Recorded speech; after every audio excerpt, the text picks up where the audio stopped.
Most gardeners treat spinach like lettuce, but it's a much more temperamental plant. If you don't treat it right or understand how it grows, you'll end up with a bitter, flowering mess. So in this video, I'm gonna go over everything you need to know to grow successful, delicious spinach at home. Based on all the historical texts we know, spinach originated in Persia, where modern-day Iran and neighboring countries are today. From Persia, it spread all around the world. In China, it was known as the Persian vegetable, and in Europe, it was made famous by Catherine de' Medici with spinach Florentine, something you've probably seen at a restaurant. If you're like me, you probably first heard about canned spinach through watching Popeye. He used to chug that thing by the can, growing jacked biceps, but it turns out we also associate it with a lot of iron, and it's not really true. Some people think that it was a little scientific error where they didn't carry the decimal place.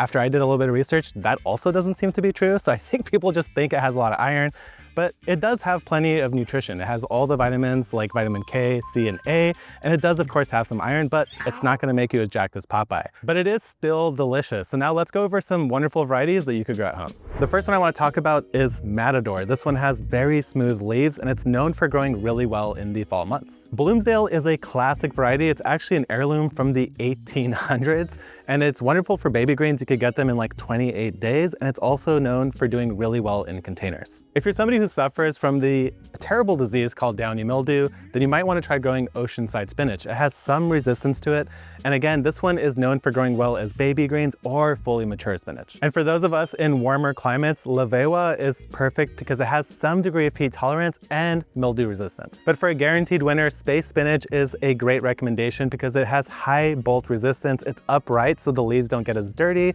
And of course, like all spinach, as I've mentioned, it can be grown as both baby and fully mature greens. This last one isn't really technically spinach, it's New Zealand spinach. It cooks very similar to spinach, but the great thing about this is that it's perennial. You could grow it in the middle of summer, it does not matter how hot it is, and you'll get spinach-like greens at the very least. Spinach is truly a cool season crop. You really don't want to bother growing it in the middle of summer for a variety of reasons. One of them will trigger bolting no matter what, but we'll get to that a little bit later. But the first thing is just heat. Spinach does not tolerate heat well.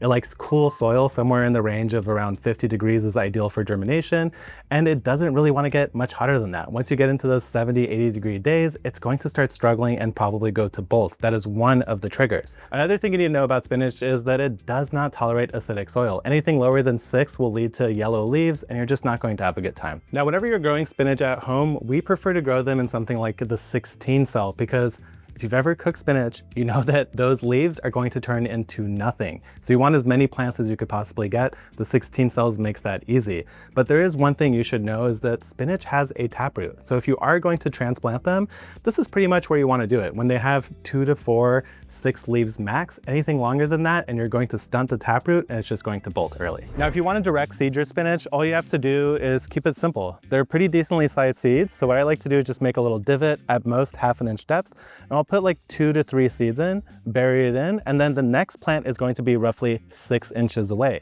If you plant spinach too close together, they tend to overcompete, and that also leads to bolting. So now your spinach is growing, how do you actually harvest it? Well, this is one of those sort of cut and come again crops. So the best way to do it is to come all around the edge here and pick these outer leaves. What's going to happen is that the central heart of the plant right here is going to keep producing leaves. They'll keep spreading, but you don't want to take that middle section or else it will stop growing. So let me harvest all these, and we'll talk about how to keep this harvest continuous. Remember that with pretty much every plant, the more you harvest it, the more it's going to grow. That's what it wants to do. If it just sits there and has all of its leaves forever, it'll just bolt because it thinks its job is done. So once we've harvested this plant, the other thing you should know about spinach is that it is a leafy green, which means that it loves a lot of nitrogen, and fertilizer will help you get even more harvest sooner. So what I'm going to do here is take some of this Happy Frog tomato and vegetable fertilizer, and I'm going to sprinkle it all around the plant, just like so. And once your fertilizer is in, you definitely want to mix it into the soil. If you leave it on the surface, it's not going to really do anything for this plant.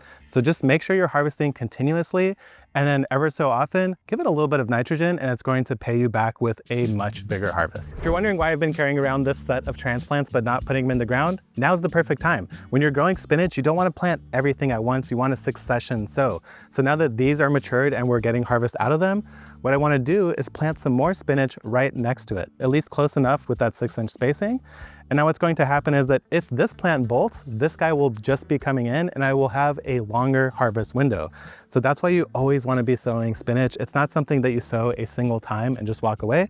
It's something you want to continuously plant if you want to continuously harvest it. So now that we know how to successfully grow the spinach, how do we stop it from bolting? I mentioned earlier that temperature is a big predictor. Really, temps over 75 will encourage it to bolt, but it is not the major factor. That's because spinach is a day obligate plant, which means that once the sunlight hours reaches a certain threshold, it's just going to go to flower no matter what you do. And that period of time is right around 13 to 14 hours, which is pretty much summer. So when you're thinking about planting spinach in your garden, it's not about necessarily dates, it's more about planting windows, the period of time where you have cooler weather and the sunlight is not over 13 hours, and that pretty much leaves you for the shoulder seasons, spring and fall into winter. Remember that spinach is an extremely cold tolerant plant. It could be buried in snow and it'll be just fine.